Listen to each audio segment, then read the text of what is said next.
अगर झुग्गी वाले को दे रही है तो अगर कोई उद्योगपति इस क्षेत्र में रहता है मान लीजिए, तो क्या उसका अधिकार नहीं है कि उसको मालिकाना हक मिले? उसका क्या कसूर है कि वो पैसे वाला है?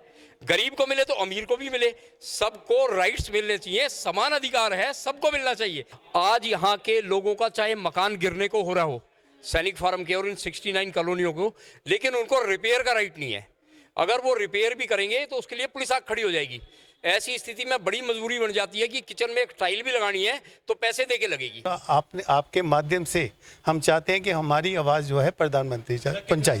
अगर थोड़ी सी रोड रिपेयर करानी हो, थोड़ा सा मकान बनवाना हो, रिपेयर करना हो तो उसके लिए वो लाखों रुपया मांगते हैं। और अपार्ट फ्रॉम दैट ये जो खाली प्लॉट्स पड़े हुए हैं सैनिक फार्म में और कहीं पर भी, उन पे मैसिव कंस्ट्रक्शन हो रही है और करोड़ों रुपया माफिया को दिया जा रहा है। पिछड़ा हुआ तो ज़रूर है। आप देखिए यहाँ पे लैंड रेट दिल्ली में सबसे कम है और यहाँ पे डेवलपमेंट वर्क भी सबसे कम है। ना हमारी कॉलोनीज़ में पानी है, ना हमारी कॉलोनीज़ में सड़कें हैं, ना कोई और सुविधा दी जा रही है। और आप देखिए कि ये जो कॉलोनीज़ हैं इनके ऊपर अनजस्टिफाइबली ये एफ्लुएंट का टैग लगा के हमें एक्चुअली पीछे रखा गया है। कि बीजेपी से ज़्यादा, मोदी जी से ज़्यादा दयावान कोई नहीं आया हमारी कंट्री में। तो मोदी जी से सिर्फ यही एक रिक्वेस्ट है कि हमारे भी दर्द को देखा जाए। नमस्कार, मैं नमिता चौहान और आप देख रहे हैं एनसीआर समाचार। इस वक्त हम मौजूद हैं कुतुब मीनार रोड पर और मैं आपको बता दूं कि पीछे जो ये जनसभा चल रही है, जनसभा इसलिए है क्योंकि दक्षिणी दिल्ली में 69 कॉलोनियां ऐसी है जिनको ऑथोराइज नहीं किया गया है सरकार की तरफ से, वहीं बाकी सारी कॉलोनियां दिल्ली की ऑथोराइज कर दी गई है। कि जो गवर्नमेंट ने 69 कॉलोनीज ऑथराइज नहीं करी और इनको एम्प्लॉयड मानकर इनको बहुत ही भ्रष्टाचार के तरफ ले जाया जा रहा है। क्योंकि जब भी पुलिस आती है, एमसीडी वाले आते हैं, अगर थोड़ी सी रोड रिपेयर करानी हो, थोड़ा सा मकान बनवाना हो, रिपेयर करना हो तो उसके लिए वो लाखों रुपया मांगते हैं।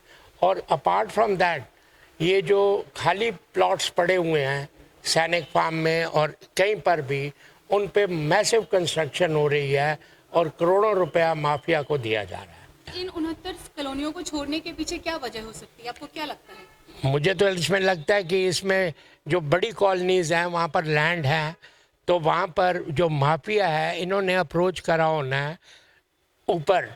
ये मिली भगत है कि यहाँ बना के अच्छी कीमत पे। मिली भगत की बात कर रहे हैं? अब ये I cannot name anybody and I would not like to name anyone, but everybody understands कि कहाँ पर बेल इज रिंगिंग।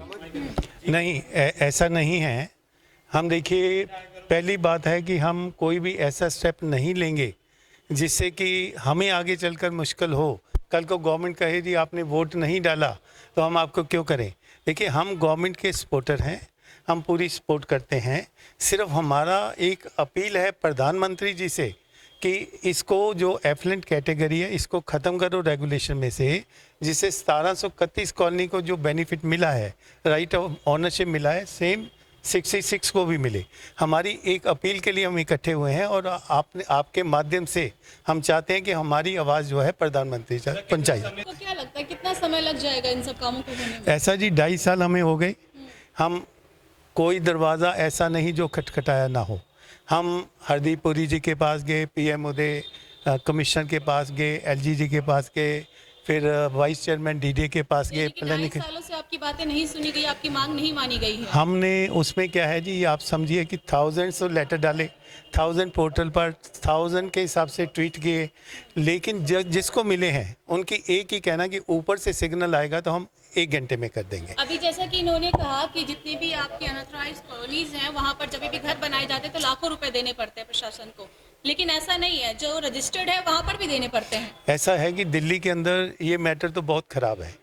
ये जानकर पॉलिटिशियन ने बना रखा है। सभी अनऑथराइज्ड कॉलोनी में कंस्ट्रक्शन हो रही है और कोई भी नॉर्म्स क्लियर नहीं और सबसे पैसा लिया जा रहा है। जैसा कि अभी आपके साथियों से बात हुई, उनका सीधा सा ये कहना है कि आप सिर्फ प्रधानमंत्री जी को मैसेज देना चाहते हैं कि जितनी भी कॉलोनियाँ रह गई हैं उनको रजिस्टर कर दिया जाए। तो उन्होंने अपनी बात कह दी, अब आपकी बात सुनना चाहिए कि आप प्रधानमंत्री जी को क्या मैसेज देना चाहते हैं। देखिए, हम सबसे पहले तो ये कहते हैं कि डिस्क्रिमिनेशन किसी के साथ नहीं होना चाहिए।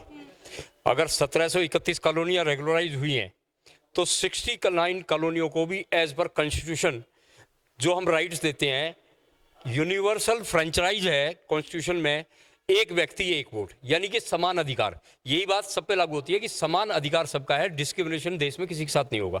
1731 कॉलोनियां भी अनऑथराइज थी, 69 कॉलोनियां भी अनऑथराइज हैं। जब उनको राइट दे दिया तो साउथ दिल्ली की ये 69 कॉलोनियां ही दिल्ली में क्यों बची? इनको भी राइट मिलना चाहिए। पीछे की क्या वजह हो सकती है आपके मुताबिक? देखिए, इसके पीछे सबसे बड़ा है करप्शन। आज आप तो क्या ये करप्शन केवल इन 69 कॉलोनियों के लिए था? देखिए, जो सबसे बड़ी बात क्या होती है कि जहां सैनिक फार्म की बात आती है, आप कहीं देश में जाएंगे तो पूरी दिल्ली में एक सैनिक फार्म का नाम अलग से ही दिखाई देता है। इसमें 3 कॉलोनियां सैनिक फार्म की हैं, दूसरी भी हैं। लोगों ने ये मान कर चल दिया कि यहाँ पे जो भी आप पीछे देख रहे हैं कि कंस्ट्रक्शन बैन है। आज यहाँ के लोगों का चाहे मकान गिरने को हो रहा हो सैनिक फार्म के और इन 69 कॉलोनियों को, लेकिन उनको रिपेयर का राइट नहीं है। अगर वो रिपेयर भी करेंगे तो उसके लिए पुलिस आग खड़ी हो जाएगी। ऐसी स्थिति में बड़ी मजबूरी बन जाती है कि किचन में एक टाइल भी लगानी है तो पैसे देके लगेगी। तो ये एक बहुत बड़ा करप्शन है। आप ये देखेंगे, अगर जमीनी स्तर पर आप जाके देखेंगे तो 100 गज मकान को बनाने के लिए 2 करोड़ रुपए की कॉस्ट आती है। यहाँ पे इस क्षेत्र में 2 करोड़ रुपए सैनिक फार्म में मांगे जाते हैं, और संगम विहार जैसे क्षेत्र में एक 50 गज के मकान की छत डालने के लिए 2 लाख रुपए की कॉस्ट आती है। तो ये कमाई का अपने आप में धंधा है। मैं कहता हूँ सरकार पता नहीं किस नासमझी पे चल रही है। 1400 एकड़ में एक सैनिक फार्म और ये सारी 69 कॉलोनियां हैं। अगर इनको रेगुलराइज किया जाए, इन पे फाइन ज़्यादा डाल दिया जाए तो सिंपल तरीके से 1400 करोड़ रुपए तो वैसे ही 14,000 करोड़ रुपए तो वैसा ही रेवेन्यू आ जाएगा जो सरकार के पास आना है। लेकिन सरकार की आंखें बंद हैं। वो लैंड भूमियाओं के इशारे पे सिर्फ साउथ दिल्ली में कॉलोनियां बची हैं और किसी पूरी दिल्ली में नहीं है। तो कहीं ना कहीं लैंड माफिया, भू माफिया इसमें इन्वॉल्व है, जो इस तरह से अनऑथराइज कंस्ट्रक्शन करके। पूरी गलती सरकार की नहीं बता सकते हैं। सरकार की गलती है, सरासर गलती सरकार की कहेंगे, क्योंकि सरकार ही मॉनिटर करती है किसी काम को होना चाहिए या नहीं होना चाहिए। सरकार किसी के इशारे पर नहीं नाचनी चाहिए। सरकार के लोगों के हित की बात सोचनी चाहिए। 69 कॉलोनियों में 3 लाख लोग रहते हैं। जो सरकार झुग्गी वासियों को भी अब जनता फ्लैट देने लगी है, वो सरकार जानबूझकर इन 69 कॉलोनियों को क्यों छोड़ेगी? देखिए, सबसे पहले तो बात यह है कि इन कॉलोनियों को एफ्लुएंट कॉलोनी बोला गया। आप ये मानते हैं कि कोई कॉलोनी एफ्लुएंट नहीं हो सकती? किसी कॉलोनी में रहने वाला व्यक्ति तो एफ्लुएंट हो सकता है, कॉलोनी कैसे एफ्लुएंट हो सकती है? तो सरकार की पहले तो परिभाषा ही गलत है। फिर सरकार का नैतिक दायित्व है कि सबको अधिकार दे, सबको मालिकाना अधिकार दे। गरीब को भी दे रही है, अगर झुग्गी वाले को दे रही है तो अगर कोई उद्योगपति इस क्षेत्र में रहता है मान लीजिए, तो क्या उसका अधिकार नहीं है कि उसको मालिकाना हक मिले? उसका क्या कसूर है कि वो पैसे वाला है? गरीब को मिले तो अमीर को भी मिले, सबको राइट्स मिलने चाहिए, समान अधिकार है, सबको मिलना चाहिए। घर तो सबको चाहिए ना, झुग्गी वाले को भी घर चाहिए, एक अमीर व्यक्ति को भी चाहिए। अगर अमीर व्यक्ति देश की अर्थव्यवस्था में योगदान देता है, टैक्स देता है, तो उसको घर में रहने का अधिकार नहीं है क्या? तो मैं तो सबके साथ हूँ, उस गरीब के साथ हूँ जो झुग्गी में रहता है, उसको भी मकान दो। जो एफ्लुएंट जिसको आप मान रहे हैं उसको भी तो मकान का राइट होना चाहिए ना। इस 69 कॉलोनी में आप सर्वे करके देखो, 100 गज के, 50 गज के, 150 गज के, 250 गज के मकान हैं, वो एफ्लुएंट हो गए। वो फ्लैट में रहते हैं, वो एफ्लुएंट कहाँ से हो गए? और फिर कॉलोनी एफ्लुएंट कैसे हुई? सबसे बड़ी बात है कि कोई भी कॉलोनी एफ्लुएंट हो कैसे सकती है?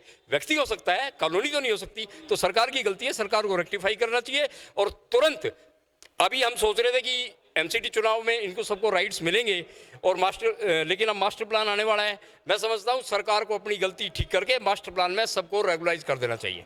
आप बताइए मैडम, आपके साथी का कहना है कि भू माफिया की गलती है, फिर एक बार वो कहते हैं कि सरकार भी गलत है। आप क्या कहती हैं?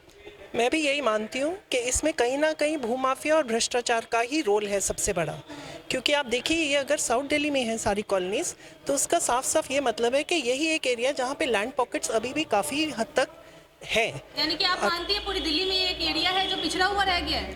पिछड़ा हुआ तो ज़रूर है। आप देखिए, यहाँ पे लैंड रेट दिल्ली में सबसे कम है और यहाँ पे डेवलपमेंट वर्क भी सबसे कम है। ना हमारी कॉलोनीज़ में पानी है, ना हमारी कॉलोनीज़ में सड़कें हैं, ना कोई और सुविधा दी जा रही है। और आप देखिए कि ये जो कॉलोनीज़ हैं, इनके ऊपर अनजस्टिफाइबली ये एफ्लुएंट का टैग लगा के हमें एक्चुअली पीछे रखा गया है।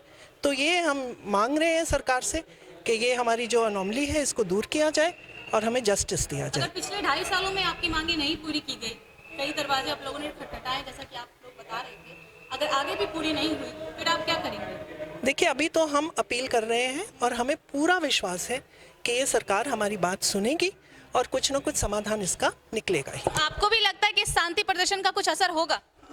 बिल्कुल होना चाहिए।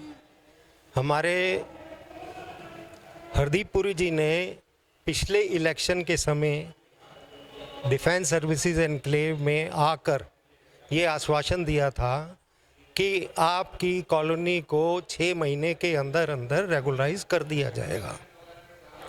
1731 कॉलोनीज़ के करने के बावजूद उन लोगों ने हमारे 69 कॉलोनीज़ को इंक्लूडिंग डिफेंस सर्विसेज एनक्लोव को छोड़ दिया।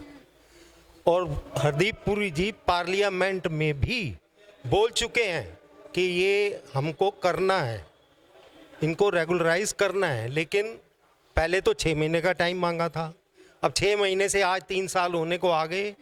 और इतना हमारे जद्दोजहद करने के बाद भी, हमारी तरफ से पूरी कोशिश करने के बाद भी सरकारी तंत्र जो है वो कोई आश्वासन नहीं दे रहा है, कोई जवाब नहीं दे रहा है। और देखिए मोदी जी अपने जैसे बोलते हैं कि दिए के नीचे अंधेरा। मोदी जी कालका जी में कितने ही फ्लैट लोगों को देकर गए हैं। तो क्या हम लोग जो अपनी ज़मीनों को खरीद के, अपने पैसे लगा के, अपने घर बना के रह रहे हैं, क्या हमें मालिकाना हक नहीं मिलने चाहिए? हम आज भी कटोरा लेके सरकारी तंत्र के आगे भीख मांग रहे हैं कि हमें हमारे मकानों का मालिकाना हक दो जिसमें हमने पैसा लगाया हुआ है। इतना भी सरकार नहीं कर रही है। क्या मोदी जी को ये सोचना नहीं चाहिए कि ये जो 3 लाख लोग हैं जो मेरी ही जनता के हैं, मोदी जी फॉरेन के लोगों के बारे में सोचते हैं, उनको वैक्सीन भेजते हैं, उनको राशन भेजते हैं, उनको सब कुछ करते हैं, इंडिया में गरीबों की सहायता करते हैं। हम लोगों की सहायता क्यों नहीं होती है? हम तो सिर्फ मालिकाना हक मांग रहे हैं। हम ये भी कहने को तैयार हैं कि जो भी कॉस्ट आती है डेवलपमेंट चार्जेस लगाने, आप लगाइए, हमसे लीजिए, हम देने को तैयार हैं, लेकिन हमें मालिकाना हक तो दीजिए। हमारे सारी दिल्ली में आज 2 लाख, 3 लाख, 5 लाख, 7 लाख, 8 लाख रुपए गज तक के रेट हैं। हमारी कॉलोनी में 10,000 रुपये गज का रेट है। आज यहाँ से अगर 200 किलोमीटर दूर जाएंगे तो इस रेट में ज़मीन नहीं मिलेगी आपको। हम दिल्ली के सेंटर में बैठे हुए हैं। कुतुब मीनार आज एनसीआर का सेंटर है। कुतुब मीनार से हम सिर्फ 2 किलोमीटर दूर हैं और हमारी वैल्यू ही नहीं है कोई। आपने पार्लियामेंट में सवाल, जब पार्लियामेंट में बात रखी गई कि ऑथराइज करना है, तो क्या आपने सवाल नहीं पूछा कि आखिर कब करना है और कब तक हो जाएगा?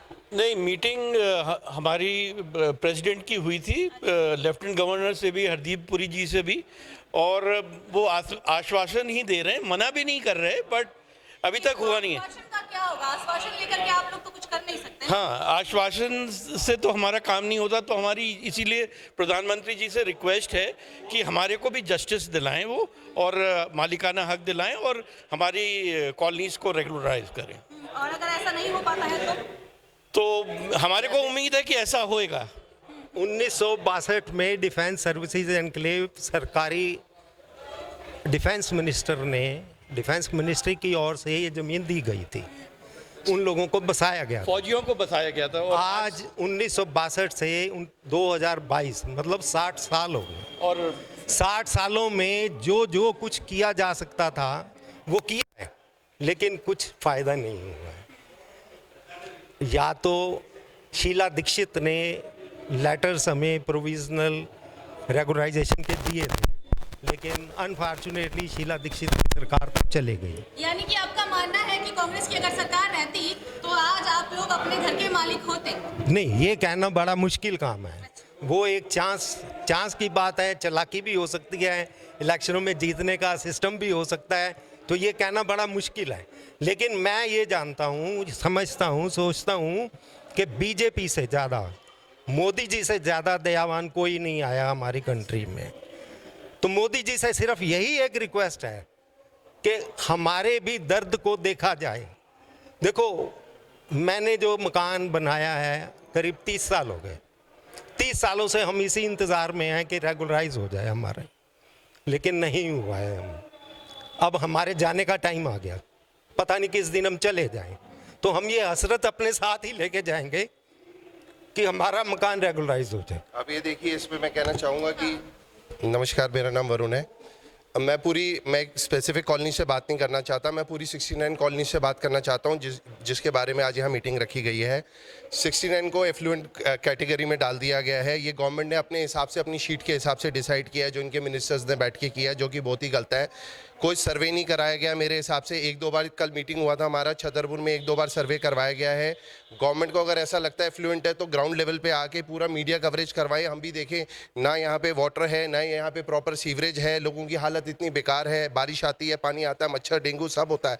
तो आप ये देखिए कि अगर आप इसको एफ्लुएंट कहते हैं तो कम से कम आके इसको, जब इलेक्शंस होता है तो सारे पॉलिटिकल पार्टीज उतरती हैं, इतना करोड़ों रुपए, लाखों रुपए खर्च करती हैं, एटलीस्ट पैसा कुछ लगाया जाए। जो इलेक्टेड गवर्नमेंट है, हमें उससे उम्मीद है कि आएँ और आके ग्राउंड लेवल पे देखें, जो रोड्स नहीं है उनको बनाएं। दिल्ली गवर्नमेंट से भी अपील आए, अनऑथराइज कॉलोनी के लिए कुछ तो किया जाए। आप हरदीप पुरी जी ने भी परसों कहा था कि मैं जो है इसको दिल्ली को one of the world best city बनाना चाहता हूँ, बट ऐसे बेस्ट सिटी नहीं बनेगा।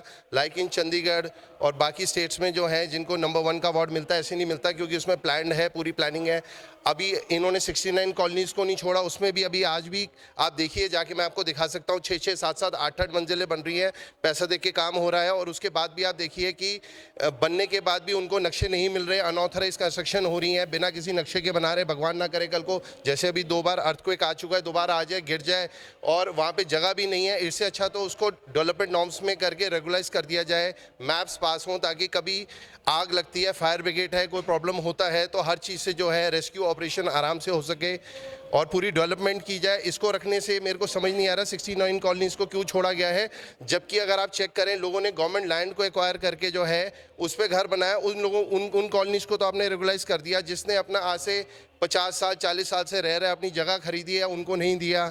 और अभी उन्होंने जो है अपना आदेश जी ने जो अभी कहा है कि जहाँ झुग्गी वहाँ मकान, जो गवर्नमेंट लैंड को एक्वायर करके झुग्गी बना के जितने सालों से बैठे हैं उनको तो आपने मकान बना के पहले, अभी जैसे कालका जी में दे दिया, अभी सबको मिल रहा है, उनको पक्की रजिस्ट्री मिल रही है। और जिन लोगों ने अपना घर इतने सालों से बनाया है, रह रहे हैं, बेचारे इसी उम्मीद में हैं कि कुछ उनको फैसिलिटीज़ मिल जाए, अनऑथराइज का टैग बना के जो है उनको दिया जाए।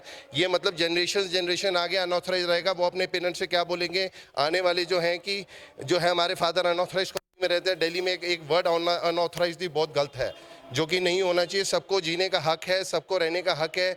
वाटर फैसिलिटी, सीवरेज फैसिलिटी, पूरी अच्छा रहने का, सड़कें, ये फैसिलिटी तो एक हक है। जब सारे लोग मिलकर दिल्ली में इतना करोड़ों रुपए टैक्स बनता है, सब चीज़ बनता है, टैक्स आता है, डेवलपमेंट के लिए तो टैक्स होता है, अदर स्टेट्स को भी यहीं से पैसा जाता है। तो मेरे हिसाब से तो ये रिक्वेस्ट हमारी पीएम मोदी जी से रिक्वेस्ट है कि इनको भी नॉर्मल सारी बाकी कॉलोनीज़ को रेगुलाइज कर दिया, तो इनको छोड़ा, ये बहुत हमारे पे अन्याय है।